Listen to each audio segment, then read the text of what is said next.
I've been an interventionist for about 6 years. And before I was an interventionist, I was a kindergarten teacher, a first grade teacher, and a second grade teacher for 10 years. So, and I have been a part-time facilitator for ALN for about 2 years. So welcome.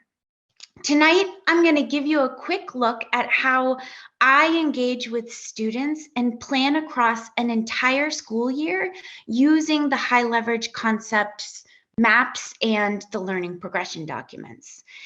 In our session, in our short session today, I'm going to use the word I and we a lot because I'm referring to what's working well in my intervention world, and I recognize that my intervention world could look very different from your intervention world. So what does my intervention world look like? I focus on K2 content standards, which means that I mainly work with kindergarten, first and second grade students. We have a win block for each grade level. That's between 30 to 40 minutes, 4 days a week. We have outside of the win block, all classrooms have a math block where they focus on grade level content. We have, I wanted to back up a second. One part of my intervention world is that we have one win block per grade level. So that means that if a student needs support in their unfinished learning in literacy and math, then the schedule gets complicated. So another part of my intervention world is sometimes finding an alternative block of time to meet with small groups of students. I typically see between 2 and 5 students at a time. Our cycle blocks are about 8 weeks long, and we have, let me see where I am in my notes here. I have access to an intervention program, but I also am given the freedom and the flexibility to use the high leverage concept documents to plan interventions that don't align with an intervention program. We have several different types of assessments. We have screener assessments, and we also have diagnostic tools where we can really dig in and find what students know. And I think that's all I want to say to sort of say this is what my intervention world looks like. The more I reach out and talk to different interventionists across the state, and I'm realizing that our intervention worlds look really different sometimes. So I wanted to start with saying that what I'm going to talk about tonight, it's what's working for this situation, and your situation might be very different. So tonight I'm going to talk about a progression of learning targets for all of the second grade students that I work with. So that feels like a very broad thing, but we're grounded today in second grade standards and second grade learners. And what I want to say about this group of second graders that I'm working with, that, you know, I see a core of them in all four. I'm seeing them over and over in the different cycles. And some of the students, they don't need the intervention and then they'll exit for a cycle. Another thing I want to say about these second graders that I am just so privileged to work with is that their assets, what they know about math, is all over the place. You know, for some of them, I think a kindergarten diagnostic tool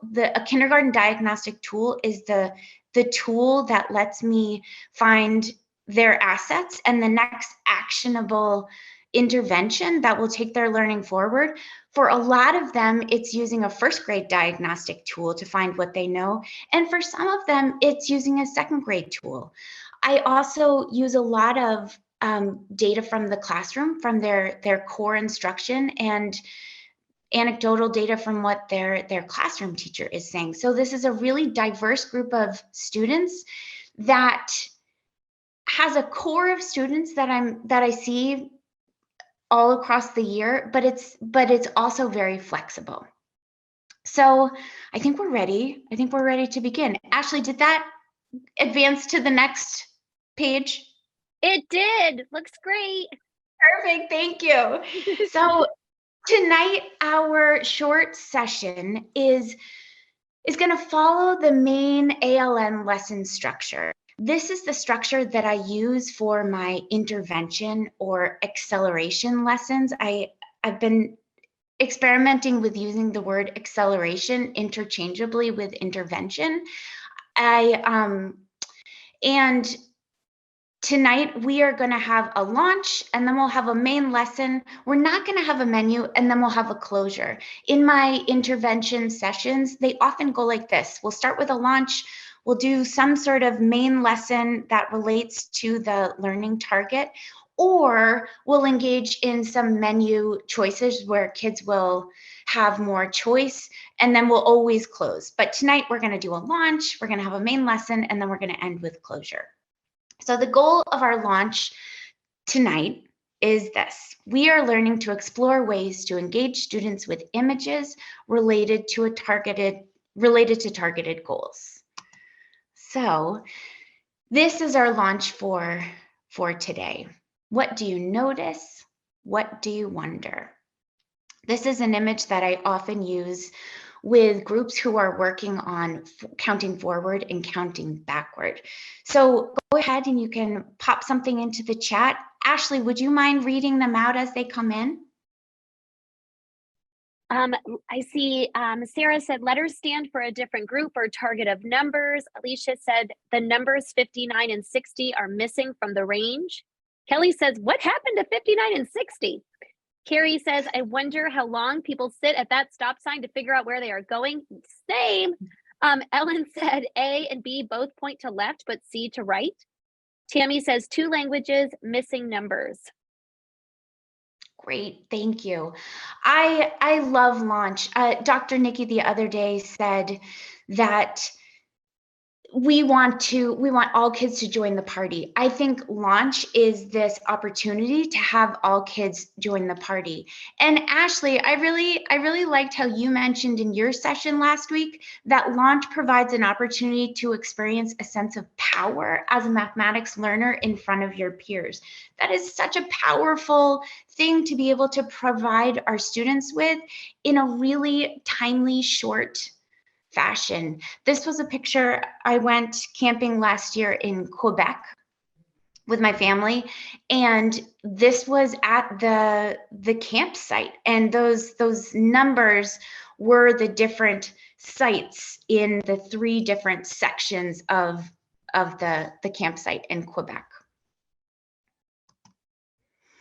So we're going to move on to the main portion of our learning today. Our goal will be to engage, we're going to learn how to or think about one way that I've been engaging students with numeracy concepts and number relationships.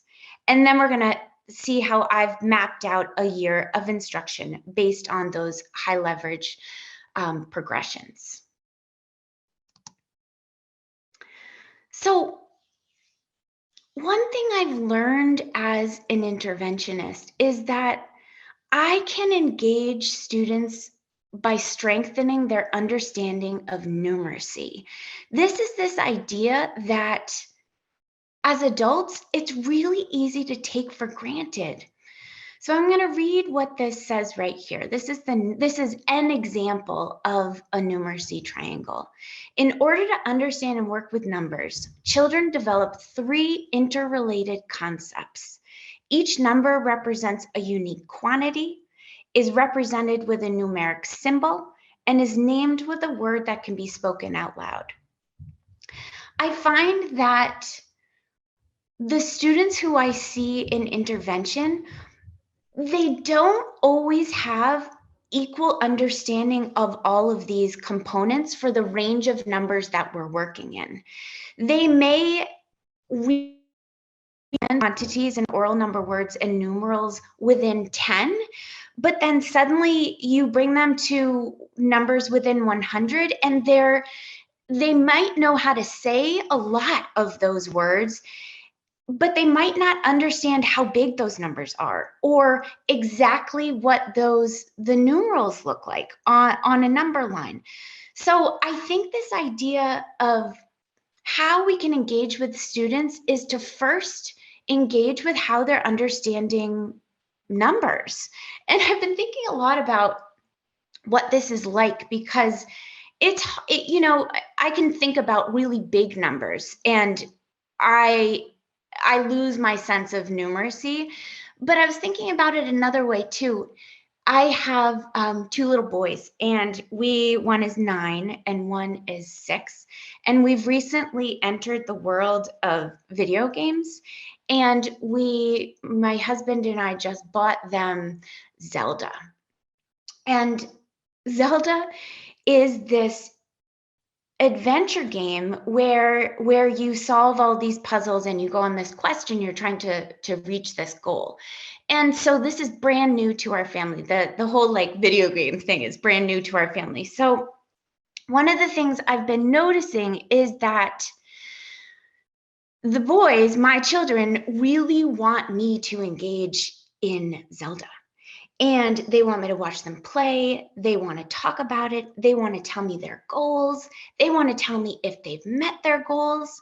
It's this new thing that they're really engaged with, and they want me engaged with it. And so I don't watch them play. I hear them play, and more importantly, I hear the conversations they have with each other while the older one is playing and the younger one is watching. And so I know a lot of words from Zelda. I know that it takes place in the kingdom of Hyrule, but I have no idea how big this kingdom is. I know that there are 4 divine beasts, but I have no idea how far apart they are from each other. They talk about stuff about like the Master Sword, which I always call the wrong thing, but I got it right this time, the Master Sword, and they talk about how powerful it is. And I know that it's important to collect Korok seeds because it infects your inventory, but I have no idea how big your inventory is and how many Korok seeds you need. So I know a lot of the oral words that relate to Zelda, but I don't know anything about the symbols, and I don't know anything about the magnitude of this kingdom. So it's really hard for me to engage with them. And this just makes me think about, if I bring it back to math, away from Zelda, it makes me think about Dr. Nikki the other night said, math is a language. If you don't have the words, then you can't speak it. And it makes me think, there's 2 other parts of that too. If you don't recognize the symbols or the numerals, it's really hard to work with. If you don't understand the magnitude of the quantities you're working with, it's also really hard to do math. So the first part of engaging with students for me has been coming from intentionally thinking about how I will build their numeracy in the range of numbers we're working with. And sometimes that also has to do with the operations, the symbols that go with the operations we're working with. So the second way that I try to build on how they understand numeracy is to think about these early number relationships that Van de Waal talks about. He talks about 1 and 2 more, 1 and 2 less, benchmark numbers of 5 and 10, and part-whole relationships. And he talks about these relationships in, within numbers to 10. But I think that anytime you're working on strengthening a student's sense of number, you want to be thinking about how you're attending to these number relationships. This is where their number sense comes from. So for example, in this picture of the tater tots here, I might start a launch and say, how many tots? How do you know? But in this launch picture, I can also ask questions about, well, what would be 2 less? What would be 2 less? Or because they're arranged like the pips on dice, those 2 5s in the middle, I'm also highlighting benchmarks of 5 and 10. When I look at this and students say, well, I know there's 12, Ms. Sleeper, because I see 10 and 2 more. I need to say, well, how many more do you need to have 20? And so I think about I think about engaging with students, and we haven't even gotten to the math, the target of the intervention yet, but how do you first engage with them on a level where you are strengthening their numeracy and their number relationships? So now's the part in our session where I want to transition to planning a year of instruction using those high leverage concept documents.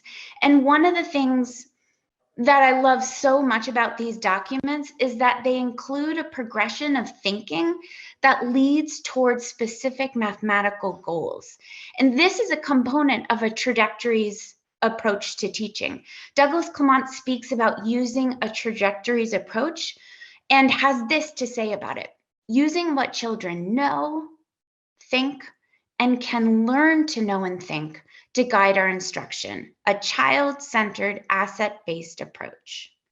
I think this is such a beautiful way to think about intervention or acceleration. It's our job to find what children know and then to plan instruction so that they can access the next piece that will lead them toward a mathematical goal. So these are the things we're keeping in mind that are already in the HLC learning progressions and the map. Okay, so here's where I'm gonna click my space bar in a minute, and what you're gonna see are 4 specific targets for the 4 intervention cycles that I will see second graders this year. And some of the students I'll see for the whole year. Some will be identified based on a screener. We just administered our wintered screeners, and a few kids came on my radar who weren't on my radar at the beginning of the year. But what the 4 goals that I'm going to show you are the goals that it feels like students need these goals year after year. And this year, it's feeling like they need these goals again. So these are specific for second grade this year. Cycle 1. I am learning to count forward and backward within 120 using number relationships. I don't always use that part of the goal language with my students. I do often say, what we're working on is we're learning to count forward and backward within 120. This goal, in a minute, we'll go to the progressions documents and you'll see where this comes from. But I often like to begin with counting because it's always identified on our assessment data. It's always there. I love it because there's such rich pattern work that you can do with students with this learning target. And it's such a beautiful opportunity to build students' numeracy. We might be counting, lots of oral counting forward and backward, but I am also going to be asking students to count collections of objects to build that magnitude, that quantity part of the numeracy triangle. In the second cycle, the goal that I'm rolling with this year is I'm learning how to add and subtract 10 from numbers within 120, in parentheses, using number relationships and properties of operations. That parentheses part is mostly for me because I'm holding myself accountable to tasks that promote number relationships and properties of operations. Cycle 3. I'm learning this is where we are in our year right now. Cycle 3 is I'm learning how to count forward and backward by hundreds from the century within 1,000 and to add and subtract within 20 using number relationships and properties of operations. Now, this goal feels like it's a two-part goal to me. I'm thinking of the counting forward and backward part to be mostly a rote counting number, a launch that we'll be doing because I need to attend to this part to get ready to cycle 4. But the bulk of what students are doing during intervention in this cycle is playing lots of games and doing lots of tasks where they're adding and subtracting within 20. I found that this is also something that pops up for many students, many second graders year after year, that they weren't ready to access the operations when they had it in their first instruction. So really carving out time to understand operations and those part whole relationships is really helpful. And then the fourth cycle target is the biggie. I'm learning how to add and subtract within 1,000 using number relationships and properties of operations. Ashley, just jump right in if there's I just was going to, DeVeau, a couple of people asked which screeners you use. We use the Forefront Universal Screener for number sense. Cool, thank you. Okay, thanks. So, I look at these goals and I think this is what's working this year. When I see our screener, I've written cycle 4 here, and we're not in cycle 4. We're like beginning of cycle 3 right now. So I've written that fully intending to change it based on what our students need.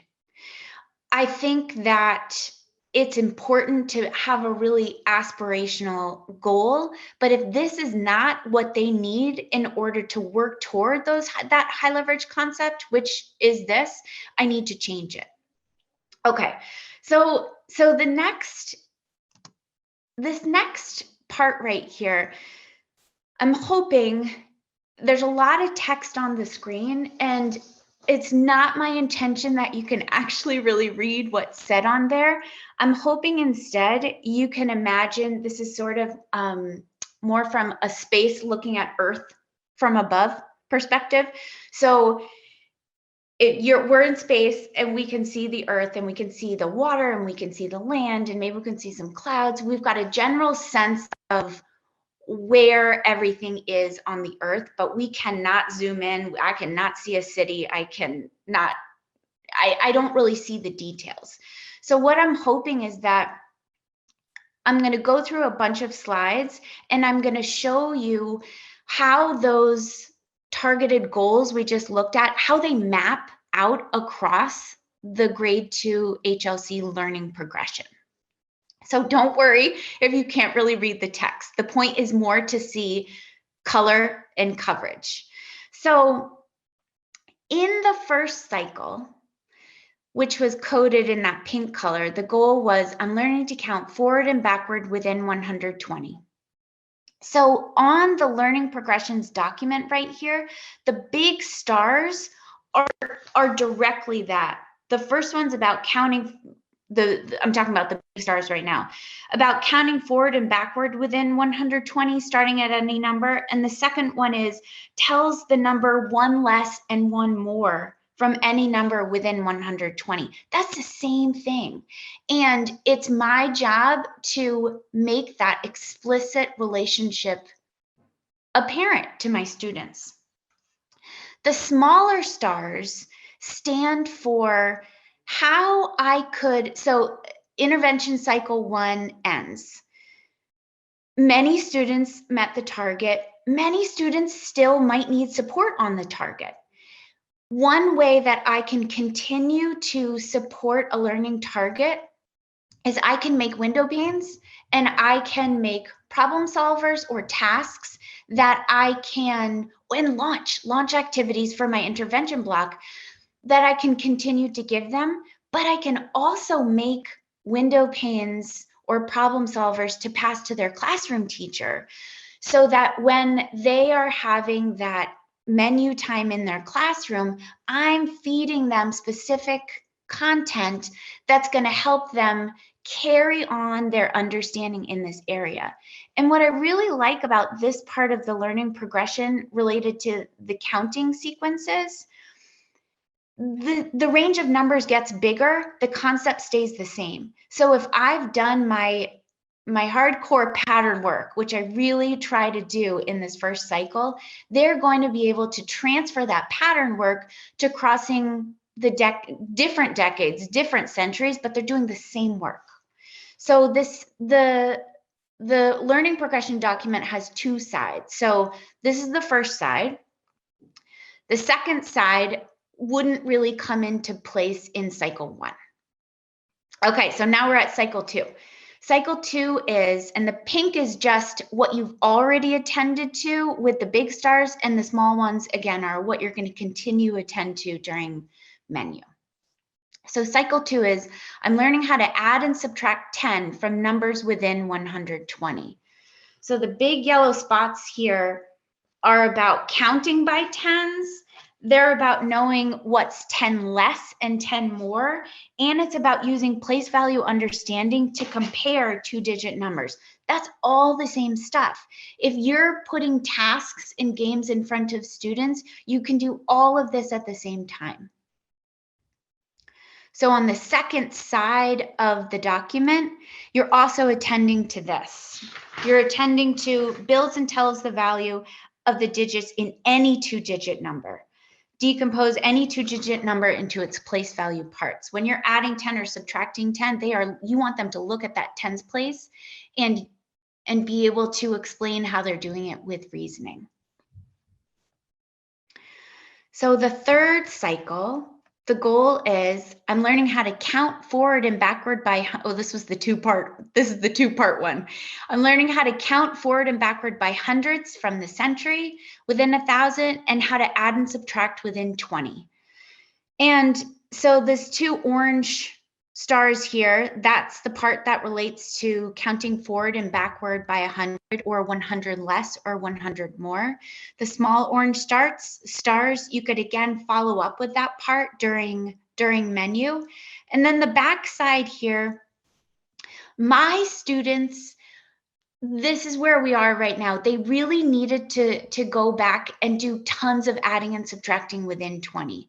So the learning progression here says a lot about using combinations of 10 to know combinations of 20. I'm going to build that into my instruction, but my instruction is going to be, it's going to be bigger than that. We're going to do adding and subtracting within 20, not just related to using tens to know combinations of 20. And then the final cycle here is this green one, and the green cycle, I laugh because it just feels so huge to me. But I'm making an aspirational goal that this is where all second graders, I want them to be working and thinking in this by the end of the year. So the goal for cycle 4 is I'm learning how to add and subtract within 1,000. And on this first part of the learning progression, it says uses place value understanding to compare any 2- or 3-digit number to each other. So anytime they're building numbers, they're also comparing them. And then the backside, all of this part of the learning progressions, that's the rest of this goal. And this tells me I figure out where students are, and then I work across from left to right. And my goal is to get to that final star on the lower right, uses understanding of combinations of ones, tens, and hundreds to add any number within 1,000 or subtract numbers within 1,000. So after a full year of intervention, these are the concepts that our instruction have touched upon. The bigger stars were the learning targets, and the smaller stars are where we've continued the learning through menu. So once I've identified what I'm going to teach, that's what we just looked at. Now I have to think about how I'm going to teach this. And when it comes to thinking about how I'm going to teach it, that's when I pull out the HLC map. And the first place I look at the models for intervention, and I look at the models for instruction. Those are the prioritized models that I want to use for my instruction. Multiple 10 frames, articulated number paths, and I need a really good place value material. For me, I have DigiBlocks in my classroom, and my students are really engaged with DigiBlocks, so that's what I'm using. It doesn't have to be that though. And so after I figure out what my models are, I'm going to look at those critical strategies. This is what I want them to be able to do with those models.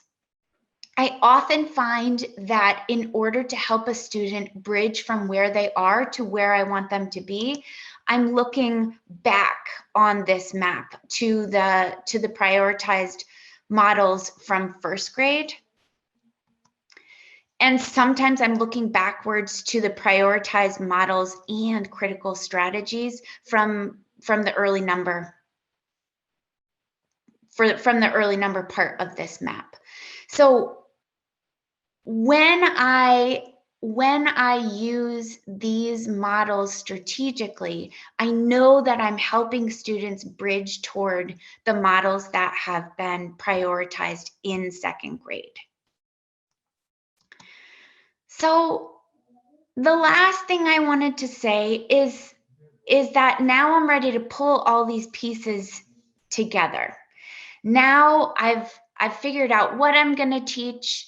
I've figured out how I'm going to teach it, what are the models, and now I need to pull it back to that original engaging idea of strengthening their numeracy and their number relationships. So I made a numeracy triangle that went with a targeted goal to sort of help me brainstorm what sort of ways I wanted students to be engaging with numbers.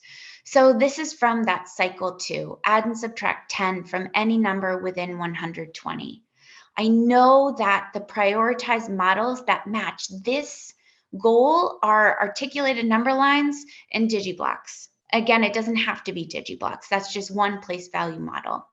I know the critical strategies are that I want them to decompose one number and then add and subtract by place value unit. I want them to pull apart 53 and know that they can take away a group of 10 and then add a group of 10 back in. And so then I sort of think about that idea of the oral number words, the quantities, and the symbols. What are the symbols that go with all of this? You know, writing equations with the equal sign in different spots is really important. I think,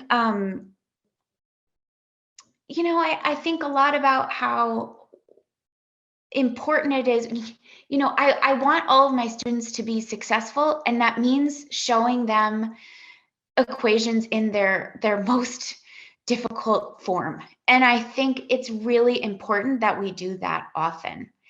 I switched out the triangle lines for pencils because a mistake that I make often is I play lots of games, we talk a lot, I show them lots of symbols, and sometimes I forget to have them write it all down. So this is a reminder to me that with all of these number concepts, we also want students to be the ones who are doing the writing.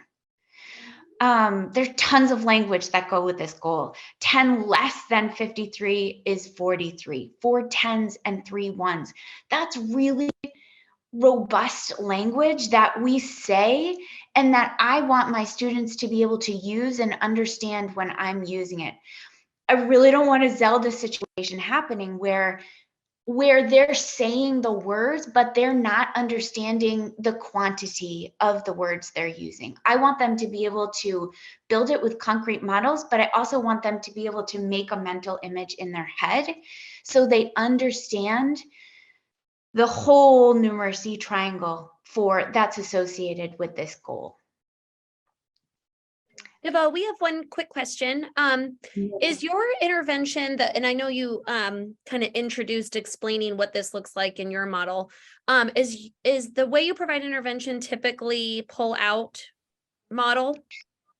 It is typically, it's not during their math block. We work really hard to make sure that we're not creating new unfinished learning by taking a student out of their first instruction. So the majority of intervention in my intervention world happens during WIN, which is our what I need math block, or if it's a student who has literacy needs and math needs, sometimes I lose, and literacy support gets the student during WIN. So then it's on me to figure out how can I still provide intervention without taking the student out of their first instruction.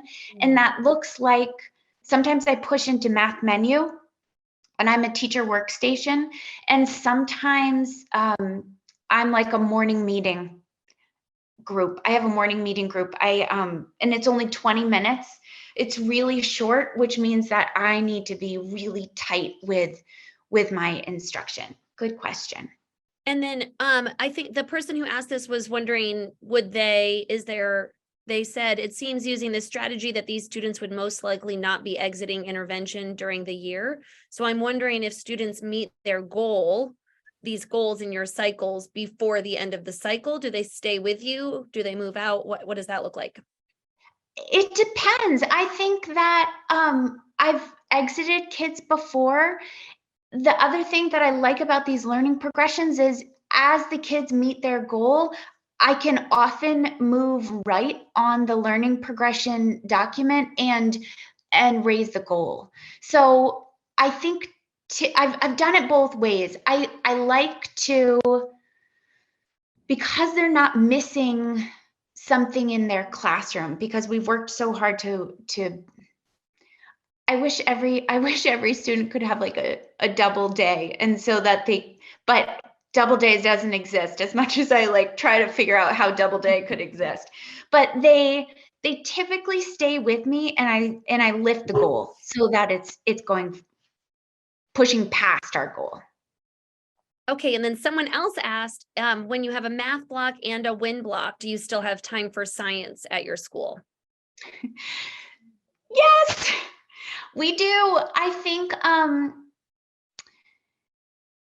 the scheduling part of this is so hard, and this is where I always wish there was like a double day for some students. We do, and I think I feel like in this world that we're living in elementary school right now, that feels like reading is getting a lot of thought and a lot of restructuring of time at school. I'm noticing that I'm losing math minutes, and I think everyone knows it, and I'm not sure we know what to do about it yet. But it does feel like we are losing math minutes, and we do at our school, we have STEM as a special that kids go to, and I think that classroom teachers are teaching less science, but the intention is that they also do get science from their classroom teacher. Thanks, DeVeau. So that was a lot of me talking. So we're gonna end. So for closure today, our objective is we're learning to think about how our students understand numeracy concepts and number relationships.